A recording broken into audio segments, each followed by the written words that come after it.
Hello everybody, welcome to Money EQ course. I'm so excited to share with you all the wisdom I learned from my mentor and from other great mentors. I want to start with one question. If money didn't restrict you, what would you do? This is a question I want to ask you first. And some of you think, oh, I don't know, maybe I'll go all around the world and have fun. But the thing I want to ask you is, after you go around the world and come back, what would you do? When you are asked this question, many of people feel like, ooh, I don't know.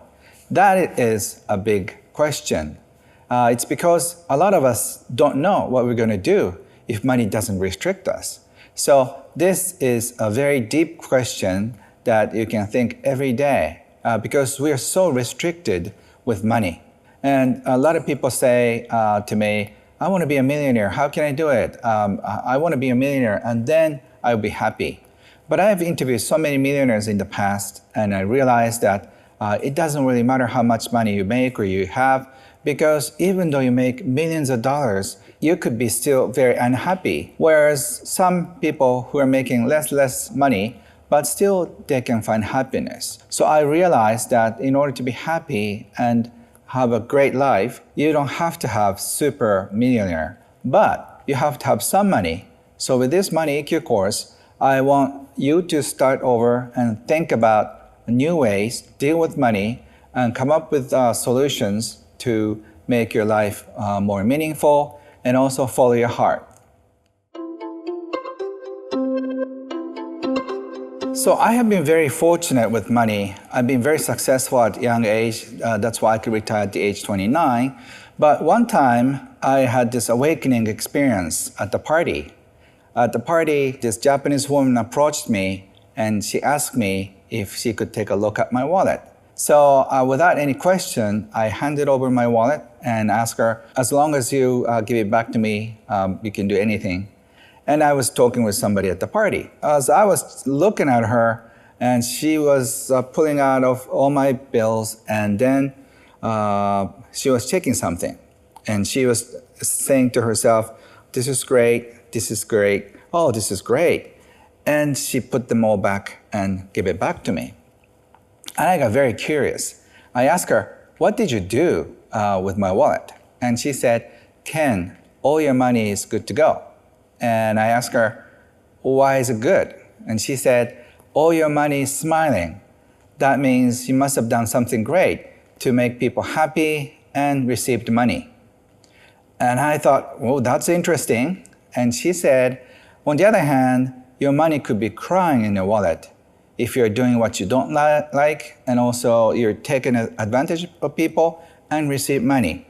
And that's when your money is crying in your wallet. At that time, I thought I knew everything about money because I was wealthy enough and I had a lot of business going. So I knew about money IQ part, but then I realized there may be something more. That is the money EQ part that I'm going to share it with you. And after that, I started to think money as energy. And since then, I discovered there are two kinds of money in the world: happy money and unhappy money. Happy money is one that makes you feel joy and smile when you receive it. And when you spend it, also gives you joy and excitement and fun. That's happy money. For example, it's a 10-year-old boy spending his allowance money and buy a rose and give it to his mother. Or charity money that we donate, even if it's $1 or $2 to somebody who is in pain or who needs money. Or just a little money that we give to a friend or a stranger. So that is happy money. On the other hand, unhappy money is money that when you receive it, it gives you like, ooh, is this like all I need, or is this all I get? And also when you spend it, I don't want to spend it. I don't want to pay for the bills. I don't want to pay taxes. So when you spend it, it makes you feel like, ooh, I don't want to do it. That's unhappy money. So if you take a look at two different people, happy money people receive money with smile, spend money with smile. Unhappy money people, ooh, I don't want I want to have more. Is this like all I got? So like very frustrated and also very unhappy to let go of the money. So happy money, unhappy money, which one do you have in your life? I said money as energy. People think it may be spiritual, but I think people get it because when you receive money from some people, company, or your ex-partner, that gives you some kind of feeling. For example, after the ugly divorce, you get alimony and you don't feel so good.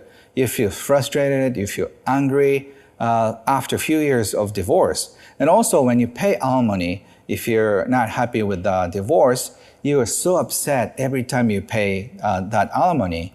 So when we receive money, it's some sort of energy form. That's why it could have the power to upset us or make us happy.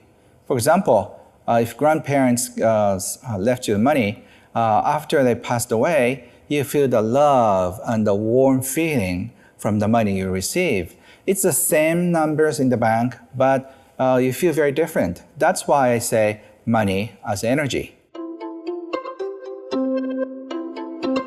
So there are three things that stops the money flow in your life. I think the biggest one is guilt. A lot of us feel guilt when it comes to money.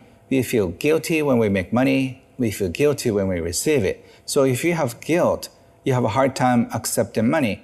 Therefore, you stop the money flow. And the second reason is you feel shy around money. Well, shyness is a big thing. It's not as strong as guilt, but you feel shy about asking for a raise, shy about receiving money. So when some money issues come up, people tend to feel uneasy about receiving or charging or giving money because people feel shy around money. The third reason is a need to be seen as a good person. So this is, I think everybody can associate. If you talk about money, you feel like you're a bad, greedy person. So if you want to stay nice, you don't talk about money. So this need to be nice also stops the flow of money. So guilt, shyness, need to be nice. Those three are very regular common reasons that why we stop the money flow. We're going to talk a lot about why we stop the money flow. It's related to our childhood. We had so many dramas when we were small. I call them money wounds. We are so hurt about money. So that's why as much as we want money, we want more money because we think money can make us very happy. But on the other hand, we also know money could hurt people and then we could get a lot of hurt from money. So this love and hate relationship with money, that's something we're going to deal with a little later. I've been teaching about money EQ for almost 26 years. I've transformed hundreds of thousands of people's lives, and as I did it, I transformed my life too. And in the process, I realized that money was a very hard, tough, cold, and potentially dangerous thing. But as years go by, money became less hostile. And then now, money is my friend. Money can be such a great person to be able to support me in following my dreams. And if you study money EQ, you will worry about money a lot less. And one day, after having a better relationship with money, you will focus more on your life rather than money. Before, you must be thinking how much it costs or how much is this? But after clearing this money paying and all the issues around money, you start focusing on what's really important for you. And then money comes later. So you have to focus on what's fun for you. How can I help for other people? What can I do to make other people smile? It's almost like every day you're enjoying a surprise party for somebody. So that's how you feel. So every day you're enjoying your life and whatever you do is helping other people. And then money flows into your account seamlessly. So whatever you do will create money and then money flows and money goes. So now My good friend Dr. Scott Mills is going to take you through the brain training of your current situation with money and the new possibility around money. Enjoy that.